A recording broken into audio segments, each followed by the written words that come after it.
In this video, I'm going to share how to help a child develop secure attachment style. Because believe it or not, the strategies to actually do that are quite simple. Attachment style is a way of relating to primary attachment figures in our lives, like initially parents and then later on romantic partners, friends. There are typically 4 attachment styles. One is secure attachment, which is where you want to be, and the other 3 are insecure forms of attachment, where a person just doesn't quite relate to other people with a sense of trust. Now, when you're a parent, there's a lot of talk about things that you must do. Co-sleeping versus not co-sleeping. Sending your kids to daycare versus not sending your kids to daycare. But believe it or not, according to the research, those things are nowhere near as important as the actual things that you do when you are spending quality time with your child. So this is good news because however much time you have to interact with your baby is not as important as the quality of the time that you do spend together. If you do the 10 things that I'm about to share in this video, you're going to be setting up your child to have a really secure attachment style for possibly their entire life. Because attachment security by around 1 year old is a pretty good predictor of adult attachment style. There is also a genetic component to attachment style as well, so if you do all of these 10 things and your child still turns out to not have secure attachment, don't beat yourself over the head. All you can really do is your best. Without further ado, let me tell you 10 things I would recommend every parent do in order for their baby to develop secure attachment style.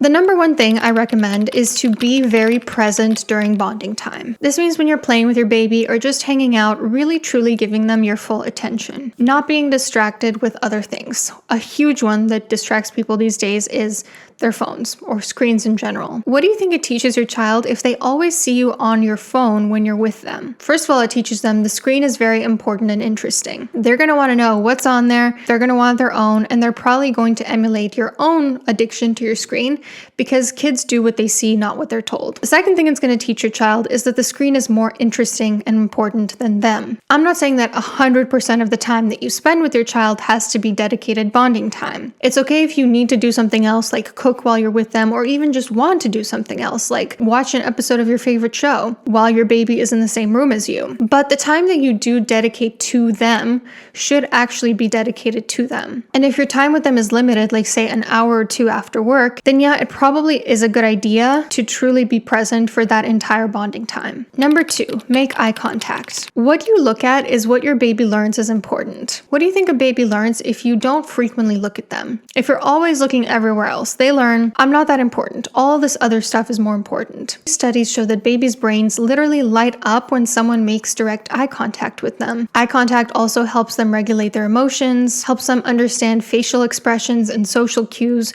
so it's a super important thing to do. Number 3, smile a lot. If you've ever seen the still face experiment, it was where researchers instructed moms to have a very blank stare at their baby, to not be emotionally expressive. And babies would start to panic, they would start to try to get their mom's attention, and after a while when that didn't work, they really started to freak out. They started crying, to be inconsolable, and the moment their mom sort of lit up her face again, they calmed down, particularly if they had secure attachment. When I am looking at my baby, I'm smiling pretty much 24/7. It's to the point where I feel a little bit guilty that I'm much more smiley with my baby than I am with like any of the adults in my life. You know, I could be like, hi, prettiest little baby, and then turn to an adult and be like, what do you want? Babies start to pick up on painful emotions in their caregivers like anger, sadness, etc. And it really affects them. It makes them feel less safe. They start to also feel those emotions themselves. This is not to say that you should pretend to always be okay if you're not okay. But when you are feeling okay, express friendliness to your baby in the form of smiling. Number 4, physical touch. In the 20th century, there was something called Harlow's monkey experiments, where they separated infant monkeys from their moms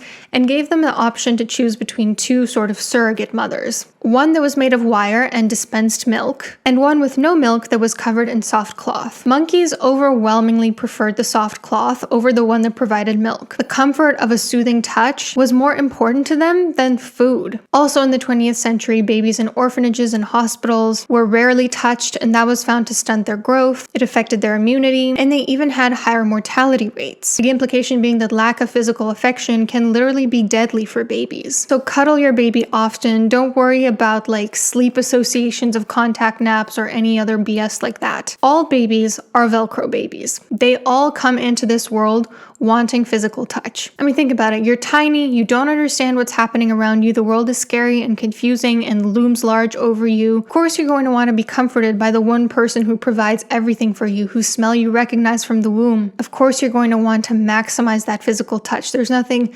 manipulative or maladaptive about it. That's natural. Number 5, respond when your baby is distressed. If your baby is experiencing a painful emotion and you don't respond to them and you don't try to comfort them, what they learn is that their needs are not going to be met by the people who are the most important in their life, the people who are supposed to be taking care of them, that the world is not safe, and they're going to carry that moving forward in their relationships as an adult. They're going to also expect that other people can't meet their needs or won't meet their needs, that the world is not safe, which is essentially insecure attachment. Also, side note, I cannot stand TikTok sleep coaches that give the worst advice about how if your baby wakes up in the middle of the night crying, you should avoid feeding them or soothing them or touching them or picking them up. Let me show you what they sound like to me. Is your 2-week-old waking up and still expecting you to rock them to sleep? Oh boy, that's no good. We need to start thinking about what message this sends to your baby. Like, do you really want your baby to learn that you are a safe person that meets their needs? I mean, where does it end? Next, you're gonna tell me you actually like spending time with your child. No, mama, we're gonna get that 2-week-old nice and independent, even though they were literally born yesterday. Buy my sleep training course now while it's on sale for $1,999. Even though I have literally no training in pediatrics, sleep medicine, or attachment psychology, I have personally helped thousands of parents neglect their newborns. So I definitely know what I'm talking about if I do say so myself. It is so infuriating. And as a new parent myself, I know how guilty these sleep coaches can make you feel when they show up on your page, because it's like you're doing something wrong if your baby isn't independently sleeping by this age, or if your baby isn't sleeping through the night at this age, which is simply not true. Babies waking up frequently throughout the night and waking up to feed and wanting attention are all very normal and actually protective mechanisms. And when you make new parents feel like they're somehow to blame for like babies going through a sleep regression, for instance, that is so harmful. It's literally preying on some of the most vulnerable people out there just so you can get a quick buck. Now, caveat here, obviously, if you are so overwhelmed with your baby crying or needing to be soothed to the point where you think you might hurt them, or you're so exhausted that you feel like you might fall asleep while holding them, put them down, take a breather, let them cry for a few minutes. That is not what I'm talking about here. Those are never options. What I'm talking about here is just like repeatedly, when you have the capacity, refusing to meet your child's needs of being comforted. Number 6, talk to your baby. Talking to your baby frequently is often called language nutrition. We know that early linguistic exposure predicts stronger later language capabilities. For example, parents who read to their children even before they have the ability to understand what's going on, those kids grow up to later be better readers, better at reading comprehension, better at languages in general. But perhaps more importantly, studies also show that babies who are talked to often by their caregivers develop stronger emotion regulation and social skills. So narrate whatever you're doing when you're around them, talk to them even though they don't understand it, and especially really important is to babble back what they say to you. This is called vocal mirroring, and it also specifically helps them develop their language skills. But again, it also makes them feel seen by their caregiver. And along those same lines, number 7, mirror them. Mirror not only the words that they're saying, like babbling back what they're saying, but also their facial expressions, their body movements, so on and so forth. It sends the message, I see you. For example, my niece, who's 2 years old, she's going through this phase where she, just like hums along her day. And when I'm around her, I will hum back what she hummed.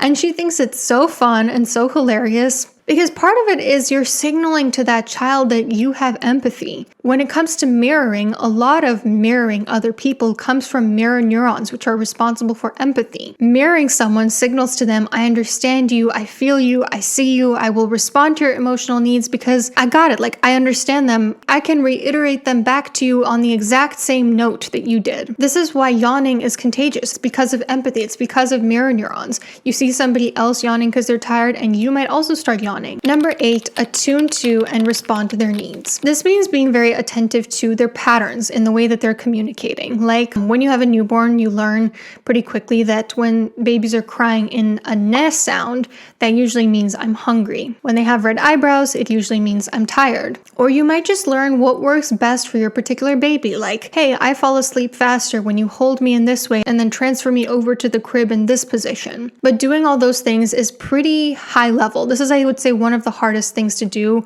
out of all the 10 items that I'm about to share today, because it requires empathy, it requires pattern recognition, attentiveness, and responsiveness. But when you're attuned to what the baby is trying to communicate that they need and you respond to those needs, the baby is learning, when I have a need, my caregiver will understand me and they will help me meet that need. Because after all, they can't get it for themselves. They can't even sit up till like 6 months. They can't do anything really. They're completely dependent on you. They're helpless. You can imagine how that would be frustrating as a baby to have a need, to like have a scratch on your head and your parent just doesn't understand what it is that you need from them. So the more attuned you can get to them, the more you can meet their needs, the more they're going to feel like, okay, the world is a safe place, and they're going to develop secure attachment. Number 9, laughter, play, and just general levity. This is one that usually the dad takes on more, but it's equally great if the mom can also take part in it. Once your baby is old enough to laugh around like 3-4 months, try to make them laugh as much as possible. This is, I find, pretty easy because a baby's laugh is just the sweetest sound in the world. So like I spend most of my day trying to make my baby laugh. Also just play together in whatever capacity they're capable, whether that means tummy time, having certain toys, playing peekaboo. Just basically spend as much of your time together having a good time, having fun. Because then they're going to associate your presence with safety, pleasant feelings, excitement, happiness, and that's going to help them develop secure attachment. Have you guys ever seen those videos of like babies reacting to their dads coming home after work and they start squealing and like they're so overcome with excitement? Because usually dads are more of like the caregiver that plays with babies, the like rough housers, and the baby associates like all of their time spent with their dad with like just so much fun. So the more fun you can infuse into your time together with your child, the better. And number 10, don't startle them with loud or scary stimuli. Particularly try not to raise your voice around them. Certainly not at them, don't be like yelling at your baby, but also try to not yell in general around your baby, even at someone else. Another trend, have you guys seen those videos of babies reacting to hibachi for the first time? I crack up so hard. I can't show it on screen because I'm against showing kids. It is my guilty pleasure to watch the baby's hibachi reaction. They freak out. They are so scared. Babies startle very easily. They get scared of things that could be considered a fight or flight threat. So chronically experiencing scary stimuli tells the baby that the world or the home is not a safe place for them. So try to avoid certainly yelling around your baby, but any sort of scary stimuli. In conclusion, 10 things that you can do if you want to set up your baby for secure attachment later on. Number 1, be present when you're bonding. Number 2, make eye contact. Number 3, smile a lot.